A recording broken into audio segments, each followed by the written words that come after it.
अस्सलामुअलैकुम। उम्मीद करती हूँ आप सब खैरियत से होंगे। मैं शेफ मुस्फिरा खान दिल्ली मराबा चैनल से मैं आज लेकर आई हूँ फ्राइज़ में आपके लिए एक न्यू अंदाज से लेकर आई हूँ। फ्राइज़ बनाने के लिए हमें जो चीज़ें चाहिए, एक पाव मैंने आलू लिए हैं। आलू को मैंने थोड़ा मोटा मोटा काट लिया है, आपको नज़र आ रहा होगा। 2 टेबल स्पून मैंने बेसन लिया है। 1 टेबल स्पून मैंने कुटी हुई मिर्चें ली हैं। अगर आपको ज़्यादा स्पाइसी खाते हैं तो आप इससे ज़्यादा भी ले सकते हैं। हस्बे जायका मैंने नमक लिया है। 1 चुटकी के करीब मैंने अजीनामोटो लिए, सिर्फ टेस्ट के लिए। 1 मैंने लिया है अंडा। अब चलते हैं हम पकाने की तरफ। मैंने एक देगची ली है, उसमें मैंने पानी ऐड किया और पानी के साथ साथ ही मैंने आलू ऐड कर दिए।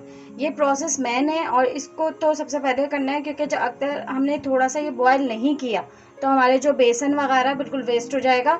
तो सबसे पहले सिर्फ 2 से 3 मिनट के लिए मैं तेज़ आंच पे अपने आलू बॉयल कर लूँगी, फिर उसके बाद मैं आपको दिखाती हूँ। आलू मैंने बॉयल कर चुकी हूँ। अब इसको मैं सादे पानी से धो के यानी ठंडा करके इसको मैं अच्छी तरीके से ड्राई कर लूँगी, फिर उसके बाद मैं आपको दिखाती हूँ। आलू को मैंने बॉईल कर लिया है, इसको ड्राई कर लिया है। अब मैं इसमें ऐड करूँगी बेसन,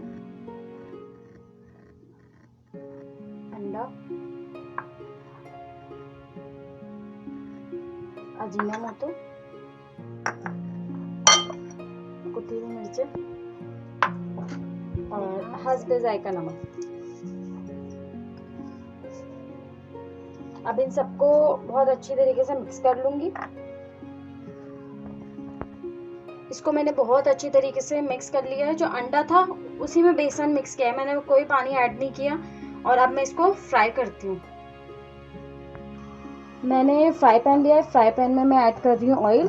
और ऑयल मुझे इतना लेना है कि मेरी जो चिप्स है, फ्राइज़ हैं, वो बिल्कुल डीप हो जाए, डीप फ्राई हो।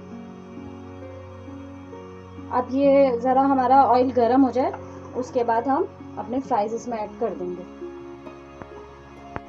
ऑयल हमारा गर्म हो चुका है। अब मैं एक एक करके इस तरीके से सारी जो फ्राइज़ है उसको ऐड कर दूंगी।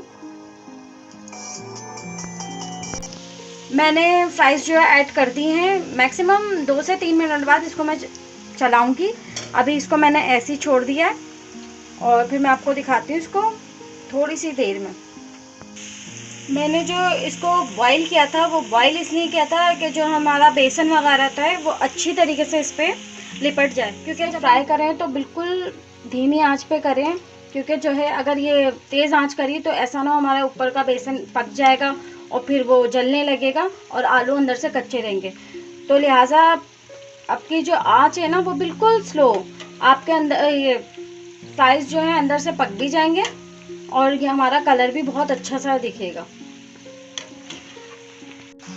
हमारी फ्राइज़ रेडी हो चुकी है, माशाल्लाह इसका कलर भी बहुत ज़बरदस्त आया है। अब मैं आपको इसको डिश आउट करके दिखाती हूँ। अगर आपको रेसिपी अच्छी लगी है तो लाइक करें, सब्सक्राइब करें, बेल आइकन के बटन को दबाना ना भूलें ताकि आपको लेटेस्ट वीडियो की नोटिफिकेशन मिलती रहे। अब तक के लिए अल्लाह हाफ़िज़।